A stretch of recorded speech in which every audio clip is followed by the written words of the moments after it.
आप्यायन्तु ममाङ्गानि वाक्प्राणश्चक्षुश्रोत्रमथो बलमिन्द्रियाणि च सर्वाणि सर्वं ब्रह्म उपनिषदम् माहं ब्रह्म निराकुर्याम् मा ब्रह्म निराकरोत् अनिराकरणमस्त्वनिराकरणं मे अस्तु तदात्मनि निरतेय उपनिषत्सु धर्माः ते मयि सन्तु ॐ शान्ति शान्ति शान्तिः।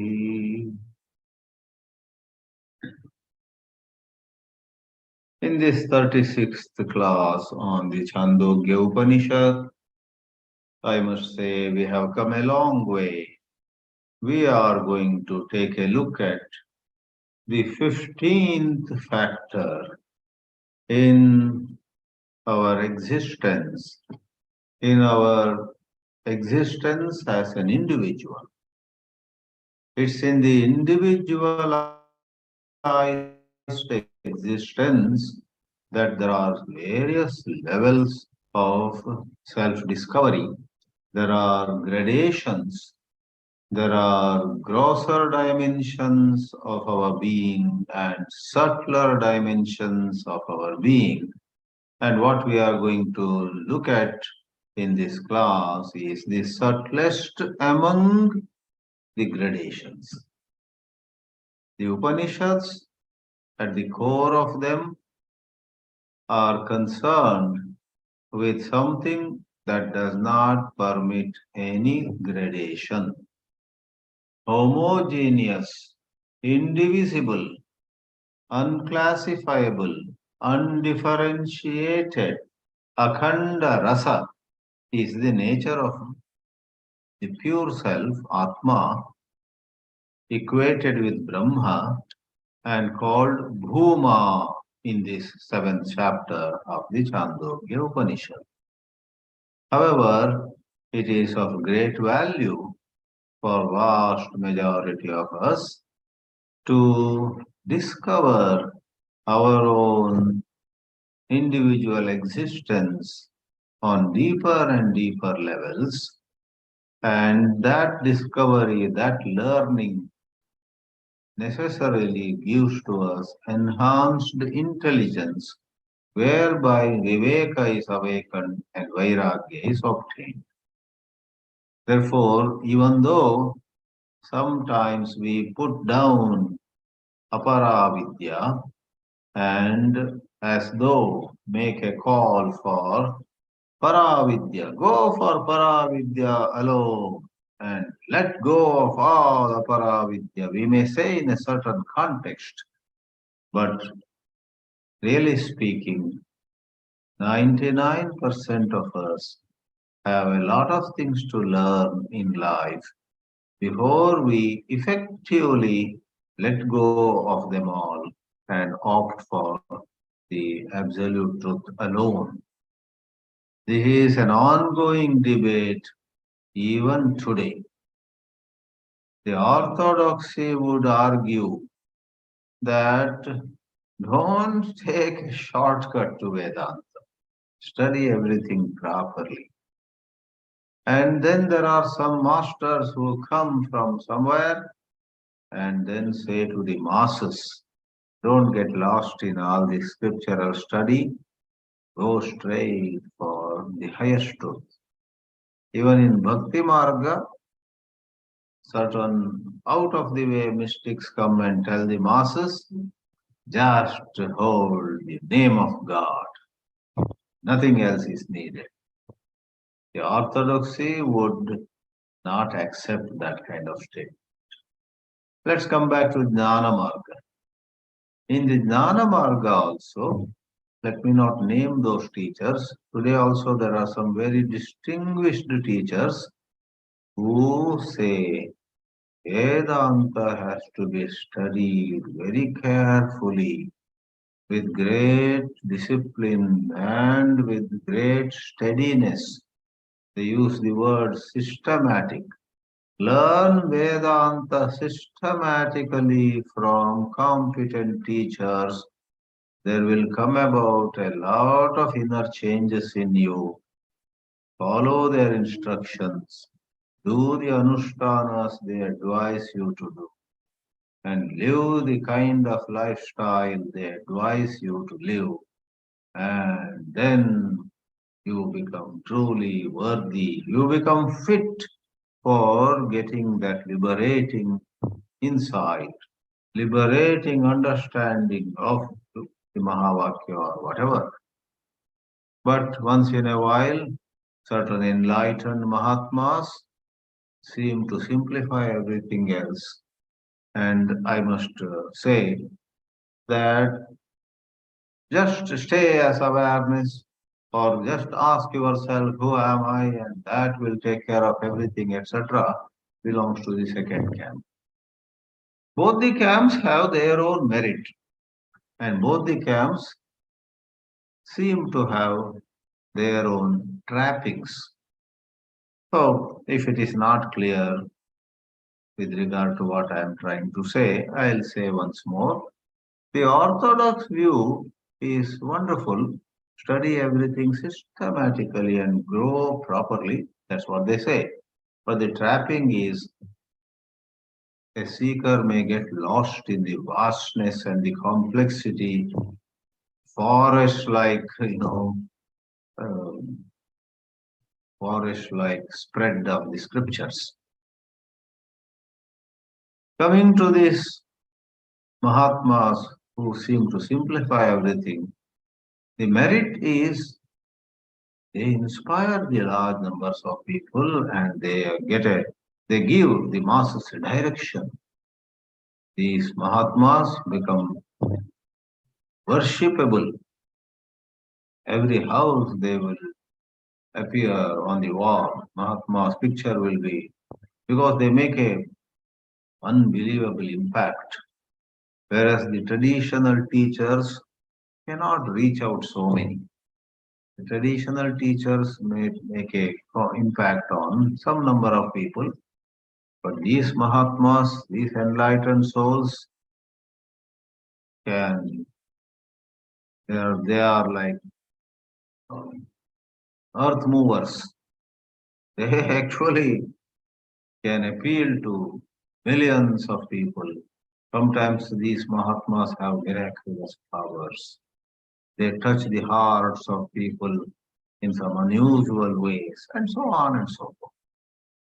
So, I'm saying this because these 15 factors, of which we are now looking at the 15th, the last one, all these are for Upasana. Many students may wonder, why should we go into all these 15 factors? Why not I just take the Mahavakya like Aham Brahmasmi or Tattvamasi? Why not I go for the core of the teachings, the gist of Vedanta, and not getting lost in all sorts of details? Let me focus on owning. Let me focus on completely understanding that gist. Please try. All that glitters is not gold. Your desire in a way is valid, but alas, you may not be able to realize the ultimate truth because what you are trying to do is like taking a shortcut. So, because Srinivasa Ramanujan was able to directly discover equations, you should not sit near some temple or below some tree and hope that equations will come to you from some divine source. You have to do maths, high school maths, college maths, MSc maths, PhD maths, postdoctoral maths. You need to go systematic. All right, without going long on it, in this world, in many subjects, in many matters, there is a debate. It's an eternal debate. It was, it is, and it will be. Is it necessary to study the scriptures in great detail. And does that help us to truly go to the higher and essential quest? It's a question. Some say yes, some say no. We respect the merits of both, and we do take cognizance of the limitation of both the approaches.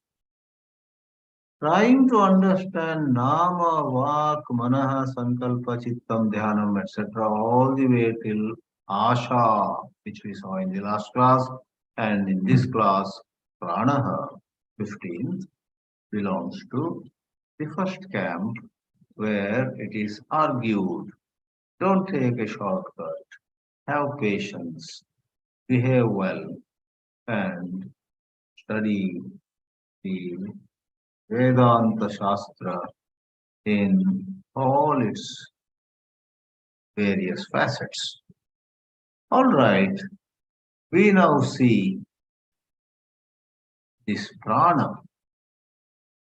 Interestingly, this 15th khanda, Panchadashaha khanda, does not have the explicit expression upasva. The previous 14 sections had nama upasva, vacham upasva, manaha upasva, and towards the end, number 12 was akasham upasva, smaram upasva, upasanam kuru, and last one was asham upasva, adore. Now, in the 15th, Sanat-kumāra doesn't say upasva, but for all that we know, he has suggested the last upasana only, citing prana. He actually says, Nārada, all that we have so far spoken of are held in place, are supported, are sustained, are made possible by one factor, that is prana, life force. Let's see the first slide, the title slide for this class, where we also, because it's not in the Mula Mantra, we are also avoiding the word upasva or adore. What the Mula Mantra says, we also have put in this slide. The Mula Mantra, taking a certain sentence and trimming it, gives to us prano hi sarvani bhavati. You may even remove he. Pranaha sarvani bhavati. What does it mean? We have been laboring on these mantras, taking one factor at a time for upasana. And this statement over here means prana itself expressed as nama. Prana eva vak bhavati. Prana eva manaha bhavati, sankalpaha bhavati, chittam bhavati, dhyanam bhavati, vijnanam bhavati, balam bhavati, annam bhavati. Apah teja akasha smaraha asha cha pranaha eva bhavati. What's the logic of this? That is, once you have discovered so many forms of wealth, you come upon a very fundamental discovery. And you may laugh at yourself. How come I ignored this fundamental dimension of my existence and was excited and carried away by other things? And what is that fundamental dimension? It is no other than life force. The popular spiritual teacher Jaggi Vasudev, whom they call Sadguru, has a short video where he says to a large gathering with his own dramatization. He is a powerful orator who can make a certain impact on people, including a lot of youngsters. But he says to people, celebrate, be happy that you are alive today. Be happy. Do you know? He gives some figures. Every day, so many hundreds of thousands are dying around the world. Hundreds of thousands are born, hundreds of thousands are dying at homes, in hospitals, on the roadside, on a hill, in a river. Sometimes large numbers die together in a plane accident. Death is dancing all around you, and you are alive, listening to me, he says with some wit and humor. He says, be happy that you are alive. Stop complaining you don't have this or you don't have that. So I wonder whether Sadguru Jaggi Vasudev at some point was inspired by this Chāndogya Upanishad. He never quotes Upanishads or even Gita, but students of Upanishads and Gita also find him interesting many places. Life, life breath. If you are alive, you will be able to appreciate Nama. If you are alive, you will be able to appreciate Vak, and so on. Asha, last one was, if you have an aspiration, if you have a desire to reach somewhere, to excel, to express yourself, to tap your own hidden potential, how nice it would be. The last section said. But we say, oh dear, you will be able to aspire, you will be able to desire, you will be able to dream if, in the first place, you are alive. Therefore, prana is not just one more increment, one more step further. Prana is something that is the supporting basis for everything. Prano hi sarva bhavati. Let's see the first mantra of this 15th khanda. Once more, with this khanda, the 15 factors presented for upasana come to an end. Prano va ashaya bhuyan, says Sanat-kumāra. Prana is superior to asha. And what is meant is, as just now I explained, there's no question of somebody desiring if prana has walked away. A dead man does not desire. When we are alive, we seek success in different fields. Somebody wanted to become a member of parliament very badly, and he met with an accident and died. Someone stood near him and wondered, this man who was frantically trying to become a member of parliament, now I find him flat on the ground. They are going to carry this body for cremation.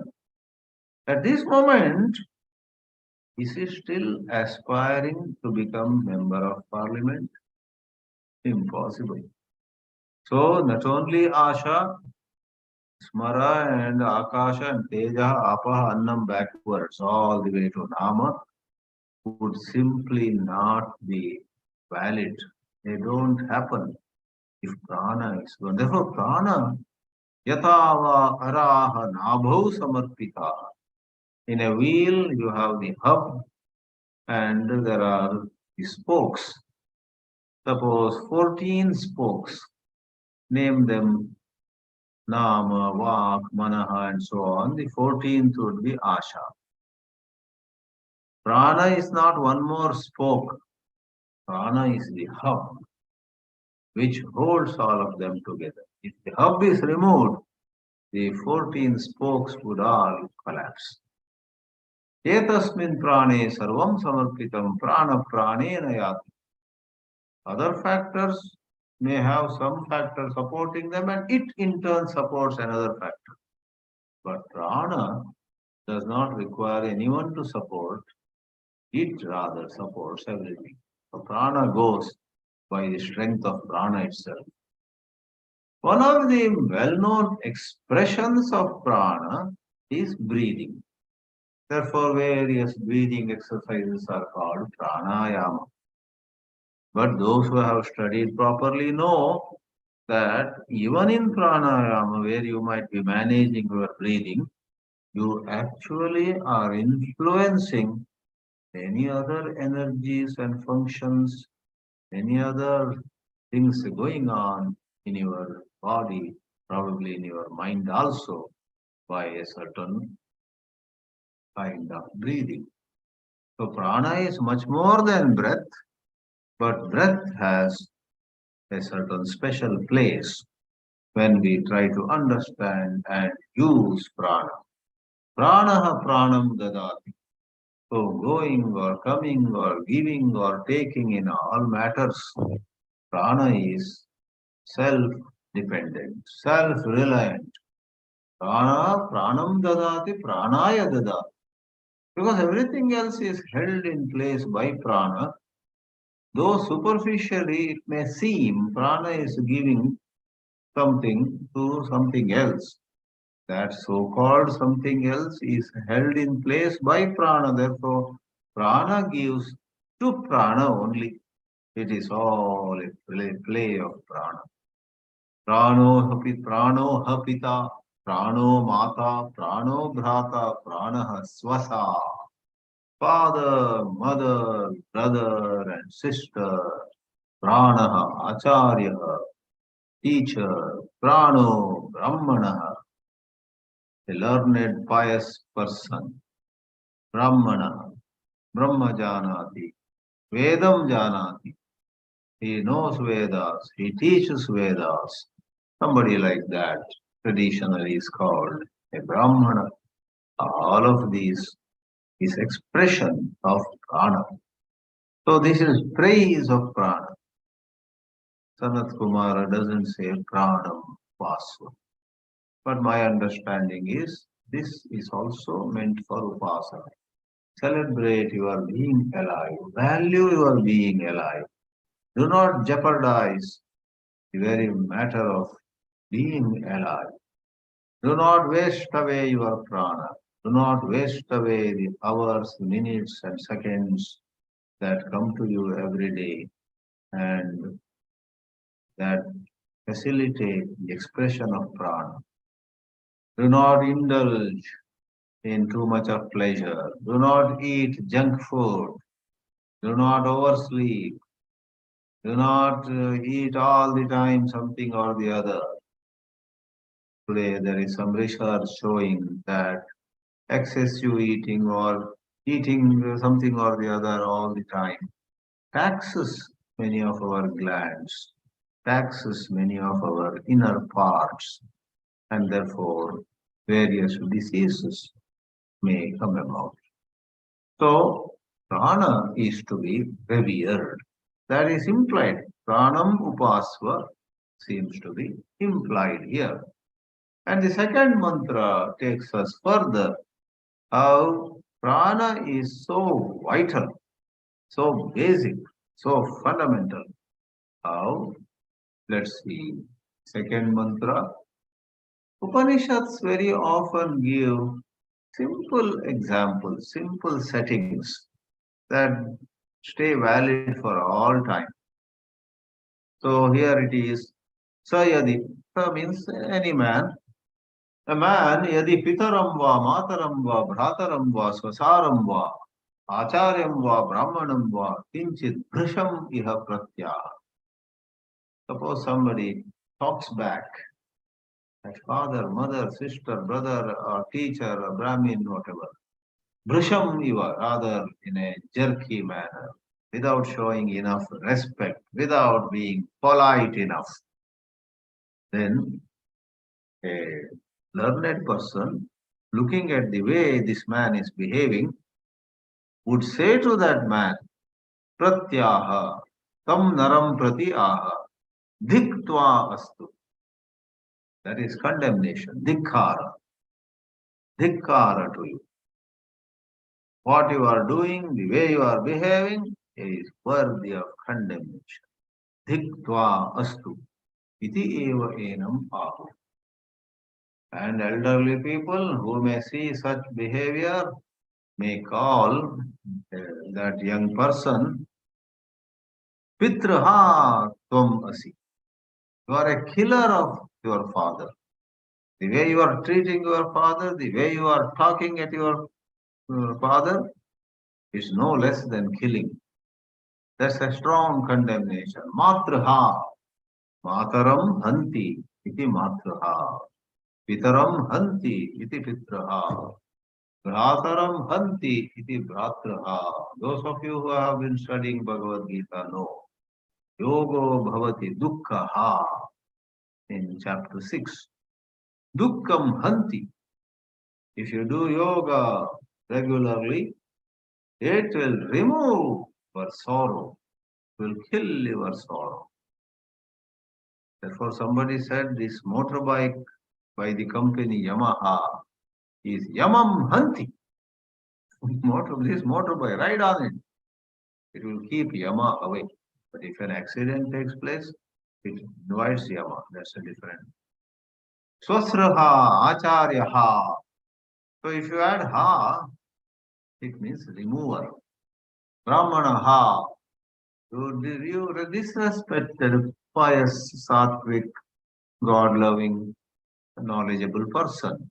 Out of your immaturity, out of your insensitivity, let us say, then you have done a heinous act. So what is the connection to prana? Connection to prana is prana in ourselves also has to be valued. Prana expressing as mother, father, brother, sister has to be also valued and respected. We should not ill-treat anybody unless there is some such situation where getting angry and calling a spade becomes unavoidable. Otherwise, solve your problems maturely, patiently, using appropriate language, trying your best to avoid unparliamentary language, and so on. So once more at such place or such places we find Upanishads coming down to Dharma Shastra also. While they are mainly leading us, holding our hand and taking us towards Brahma-vidyā, the higher plane, they do sprinkle some tips by the side on Dharma, how we must behave. The third mantra actually has the reiteration or saying or bringing forth the same illustration once more in a very interesting way. There's a twist. Suppose this father or mother, sister or brother, teacher or a Brahmin, whoever, suppose prana has left him, just the physical body which has dropped down. To that physical body, suppose you do something, scolding the dead body. Nobody, no elderly person would condemn you. Rather, they would laugh at you. They would say the prana has left him. Especially, we know that in all traditions, cultures around the world, when someone has died, that body is not given food, that body is not given new clothes, that body is not offered a seat, that body is not given any of the upacharas that are generally given. In some traditions, the bodies are buried. In some other, the bodies are cremated. Now, in the Western world also, many have started cremating. Otherwise, in the Western world, they would be embarrassed to hear that in India's large number of people cremate. Well, just the other day in Pune, where I was, a lady who had briefly worked in London as a teacher in a school was remembering my colleagues, Europeans, Englishmen or English women, were expressing such embarrassment, they were finding it difficult to believe that a large number of Hindus burn the body of someone who dies. How can you burn the body of somebody who was your own brother? How can you burn? They could not accept. Though burying also is something which could be very difficult. Or for many of us belonging to Hindu, Christian, Muslim, and other communities, the Parsi custom of putting the body on a tall, high tower of silence, for vultures to come down, swoop on them, and eat the body also can be very embarrassing. It only shows that all our minds are conditioned by our lifestyle. To vegetarians, somebody eating meat might be embarrassing.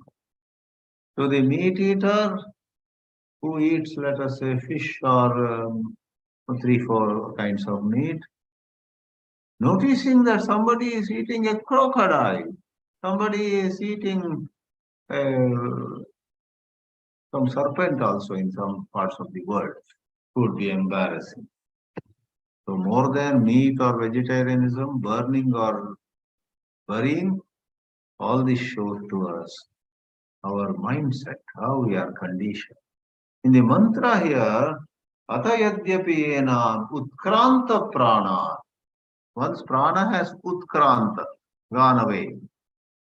If the sun, for some reason, for whatever, some ritual maybe, with a sharp instrument pierces the body of the father. The father, in a manner of saying, we say father. The real father has already left and gone. Vyatishandahet. Vyatishan. So it seems Vyatishandahet, even a very, very learned commentator or translator expresses some doubt on what actually it means. But then Vyati Sandahet. Sandahet becomes Shandahet. What is Sandahet? Sandahet says same as Dahet, birth. So the sun burns the body of the father. Vyati, after putting it on the fire, and in the process, as the burning is going on, sometimes the body may even split at places. The skull may break, top sound may come. So some kind of splitting into parts may happen. Vi ati sandahet. Na eva enam bruyuhu. Once pranas have left, whatever one does to brother, sister, father, mother, or and so on to the body, elderly people will not say, Pitraha, see, you are like a murderer of your father. You are a murderer of your mother. They won't say because the prana has left. Same Pitraha, Matraha, Bratraha, Swasraha. Swasra is sister. Swasraha, killer of sister. Acharyaha, Brahmanaha, Asiti na vadanti, na bruyuhu. They would not say. So the point is, prana makes a big difference. When prana is in the body, you touch the feet of the father, bow down. When the prana has left, that same body at the earliest has to be cremated or buried. Let's see the last mantra where prana's glory is summarized by Sanat-kumāra, the young, ever young, very eminent spiritual teacher. Prano hi eva, the double eva may be my typing mistake. Prano hi eva etani sarvani bhavati. From this we have taken this the title line. Prana eva sarvani bhavati. Prano hi eva etani sarvani bhavati. So etani sarvani can stand for that list of 14 things. The 15th one is what expressed or expresses as the previous 14. Sava esha evam pashyan evam manyana evam vijana. This pashyan, manvanaha and vijanan represent the spiritual practice of Shravana, Manana, Nididhyasana. In a lecture, you see the truth of what the Acharya is saying, that is Shravana. You reflect upon it after the class is over, Manana. And as you really get a good grip on those insights, you are into nididhyasana. Now comes an interesting word, ativadi bhavati. See, ativada at some places is a bad word. Somebody who talks too much, somebody who goes to unnecessary details, somebody who doesn't give a chance to the other person to speak. I have a friend who once in a while, once in 6 months, calls me and talks continuously for 45 minutes. Ah, since that person, much older than me, on various occasions was of help to me. He rendered certain services to me. I listened to him very patient. Now, the interesting part is every 15 minutes he takes a short break and says, Swamiji, only I am talking. You are not saying anything. You must say something. Guide me. You are this. I want to tell him something, but he doesn't give a chance. He just says that. Next breath, he goes on.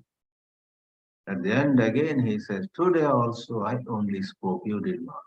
Once or twice I have told him.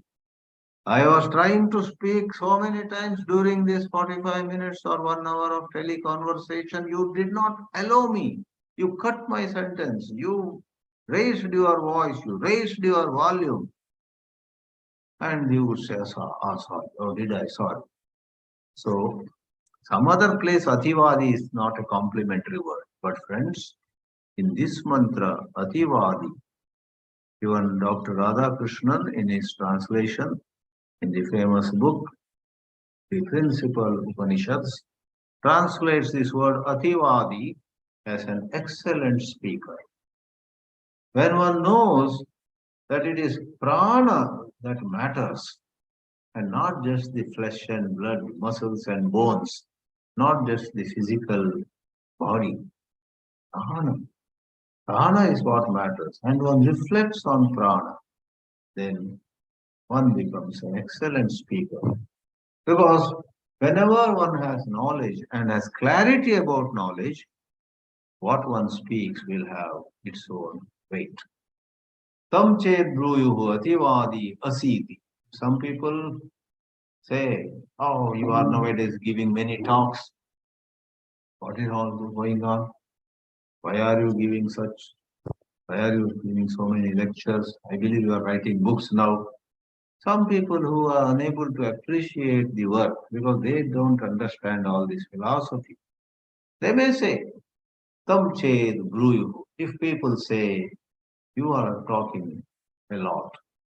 Or Ativadi can mean in this case also excellent speaker. You are an excellent speaker. They may raise their eyebrows. Let's take it that way. A lot of people praise him.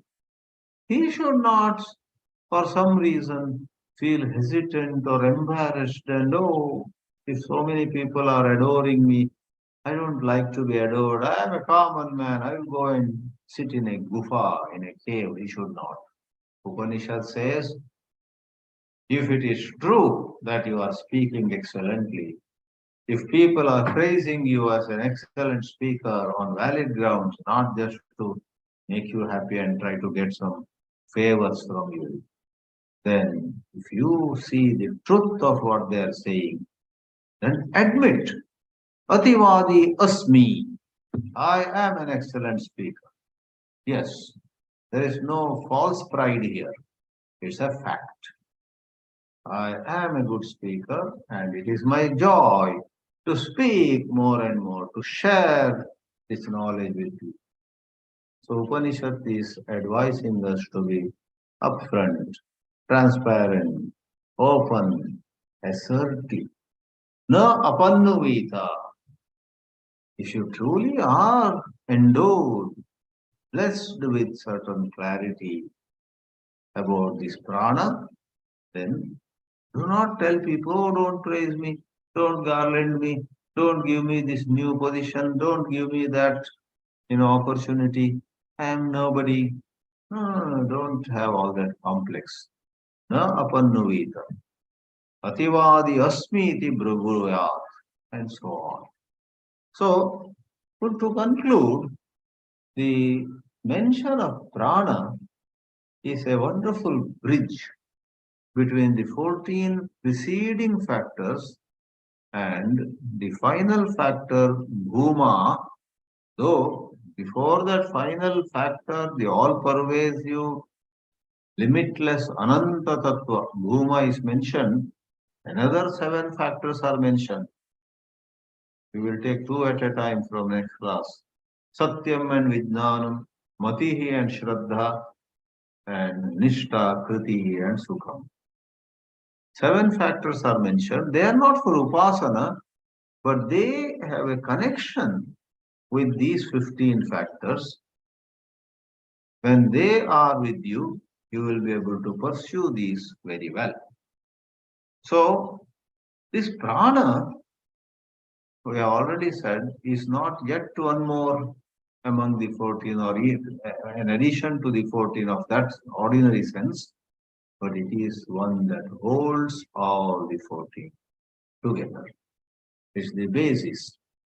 And one more important point in this matter for Vedanta students is, though prana has been praised as the one that holds all this together, prana is not Atma. Among the anatmas, it has a superior place. Because prana, we talk of prana left this person and in that other person prana is operating.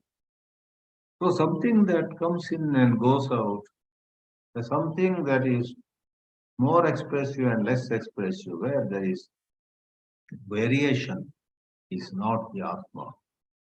The unvarying,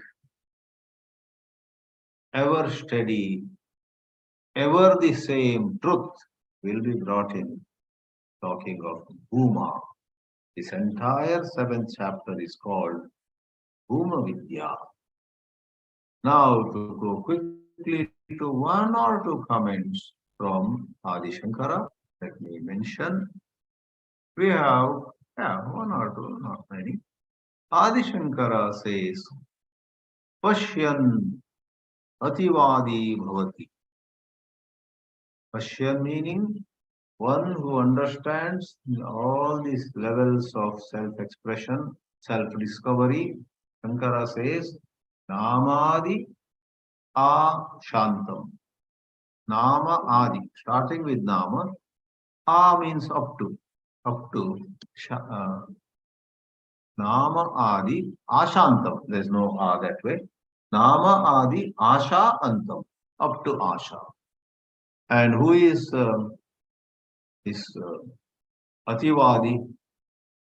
He said excellent speaker. He said Nama Adi Asha Antam Atitya Vartamanam Pranam Evam Vadantam. One understands the place of all of them, but one is very clear that above all of them is prana, and one knows the glory of prana. And then before that, much before that, we have Shankaracharya throwing some precious light from Nama to Asha. All of these are in prana, are included in prana. So Bhashya also makes the same point clear, that this is not just one more, but this is the one that holds all together. Shankara makes that point very clear that even prana included are all anatmas. But this exercise sort of paves the way, prepares us for the leap to Atma. What is the expression Shankara uses to say all these are anatma? He uses an expression, Sarvam kriya karaka phalabheda jatam pranaha eva. What has been called prana, which we translated as life force, is everything that has the divisions of action, instrument of action, result of action, etc. So in Anatma, there are divisions. In the Atma, there are no divisions at all. At the same time, Adi Shankara in his Bhashya calls prana as Prajnatma. He quotes from Kaushitaki Upanishad. He quotes from uh, Prashnopanishad and Kaushitaki Upanishad. In Kaushitaki Upanishad, the word is Prajnatma. Though it is Anatma, in prana, the quality of consciousness is reflected the most. Prajna is reflected in prana. Therefore, in a manner of saying, this prana is one which has the maximum semblance, maximum resemblance to the Shuddha Atma, and it is to be appreciated. So, a practical comment I'll make and then close the presentation. More and more, you and I truly appreciate the Prajnatma in us, the prana in us, the life force in us. We will be working on enriching ourselves in that essential existential intelligence or power or strength rather than wasting energy on wealth or pleasure or possession and so on. Wealth, power, position, pleasure, etc. may come and go. We don't have to hate them. We don't have to run away from them. We don't have to look at them as though they are our enemies. Neither enemies nor friends. We must be anchored in prana. And at the right time, we will go to the level of the pure self. Therefore, the importance of tapas, importance of brahmacharya, importance of satya, importance of ahimsa, you know, shamo, damaha, tapaha, shaucham, shantihi, arjavam, jnanam, vijnanam, astikyam. These are the terms used for a Vedic student who, rather than showing his heroism in fights or in administration or other things, where she might have done a little of it at some time, as she or he advances in spiritual intelligence, she or he reduces her or his expression of intelligence in those areas. She or he knows just sitting at a place, conserving my prana, meditating on God without moving anywhere, without going around the world, without writing books, without giving speeches, etc. They are all secondary. Primarily, are you getting closer to prana and through prana, Brahma? Because prana is the closest. The other 14 are behind. Prana is the closest to bhūma. Therefore, wise people, mature people, older people, after they see enough of life, they spend more time in japa, tapa, etc. Because more you spend time in japa, tapa, maunam, eat less, meditate more, and do such exercises as asana, pranayama, and so on. All the spiritual exercises. Somebody may say, "Oh, the useless fellow doesn't come handy to any of our projects." Let them say what they have to say. If you are spending more time in Shravana, Manana, Nididhyasana, Japa, Dhyana, etc., is based on your conviction, let the world say whatever it wants to say. Stay in prana and enrich your prana, strengthen your prana, for prana is life. And to lose prana in all kinds of worldly activities even in the name of I was helping her, I was helping him, I was helping these children, I was helping those people, etc. Is to be reviewed. That is the whole idea. Let's close here. And as I said, in the next class, we will take Satyam and Vijnanam, which are presented as making possible Ativadi. Someone becomes an excellent speaker not by mere oratorical skills, but if someone has Satya, someone has Vijnanam, then one becomes an Ativadi. That's how the Upanishad connects the next factors, 7 factors, before coming to the acme, the pinnacle, the final point of this whole khanda. Om Namah Shivaya. Om Shivaya.